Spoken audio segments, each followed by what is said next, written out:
In this video, we're going to use formulas to extract data from a string of characters in a cell. Now, in this case, we have a bunch of different car models, and what we want to do is we want to separate out these three words into three separate columns. Now, one way to do that, which you might already know, is to use the text to column feature, which is up by data. It's right here. I would select this range. I would say text to column. I have delimit selected, and what I want to do is delimit or separate out this cell based on two features, in this case a space and a comma. I already have this selected here. I hit next, I hit finish, and there you go. We have the three words separated out in three different columns. Now this is fine if it was a one-off activity was what we were going for, but if this data was coming into us from a report, or if it was constantly updating it for some reason, or if we were constantly adding lines, we'd want to use a formula-based approach, one which would automatically update. That is the advantage of a formula-based approach. Let me add three columns here, and we'll build out the formulas, and I'll show you what I mean. The first one is going to be called manufacturer, make, type.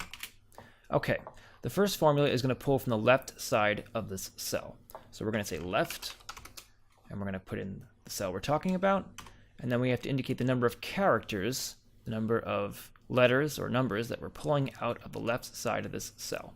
So in this case, it's 5, and we're going to say 5, and I'm going to show you why you wouldn't usually do that. Let me center, and I drag this down, and you'll see why this won't work, because the longer the word is, Chevrolet, we're only getting the first 5 letters in each case. What we really want, instead of the number 5 here, we want a formula that counts to find the first space. We need to use a formula called find. Find, we're looking for a space. We would never put a space here. We would put a space in quotes. And then we're asking, where are we looking for this space? We're looking for it here. And this last part is starting number. That would indicate if we were starting in a different number, but we're starting at the beginning in every case when we use find for this particular video, so we're okay there. We can leave that blank. And now we end parenthesis. So we're saying left, we're pulling from the left side of E3, and we're saying we're counting from the beginning of E3 to the first space to tell it how many characters we're pulling out of here. I hit enter, I drag this down, and sure enough, we've done it. We've pulled from the left side the first word. Now, we want to pull the middle word. We're going to use the word of the formula mid. Pulling from here, and the start number will be where we're starting to pull from, which is where this first space is. Once again, we want this middle word in this case. So we're going to say find space E3. Great, we've indicated where to start. Now we need to tell it the number of characters. How many characters after the space do we extract? Now there's no formula that will only count this distance. What we need to do is count the distance from the beginning to the comma and subtract out the distance from the beginning to the space. So we're going to say two find formulas. Find, comma, in E3, and then subtract out find space in E3. And parenthesis,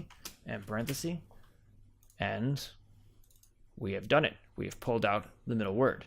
Now there is a trailing space, and we're going to get rid of it with the trim formula once again. Trim, very easy formula to use. Cleans up the work. I'm going to center this. And there you go. Now the last part is we need to pull out the last word in this cell. So we're going to use the formula, the last word, the word on the right. We're going to use the formula right.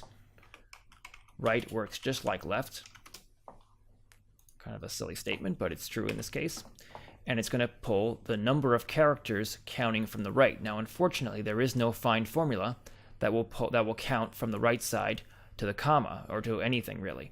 We need to be smarter than that. We need to count from the beginning to the end of the cell, and then from the beginning to this feature, which is a comma. Then we need to subtract out this distance from the total distance. Now to get the total distance, we need to use another formula that measures the length of the cell in terms of number of characters. That will be LEN for length. There we go, length of E3. We're going to subtract out find, what are we finding? The comma, and we're finding that comma in E3. And parenthesis, and sure enough, we have done it. I'm going to get ahead of this, put trim, and there you go. Using a formula-based approach, we have extracted these 3 words from this cell. If this was an updated report or a report where we were constantly adding rows, we could just drag these formulas down and they would update accordingly. Thank you so much for joining. Please comment with any questions you may have. Like this video if it was helpful to you, and please subscribe if you find these videos helpful and you'd like to see more. Thanks so much for joining, and have a great day.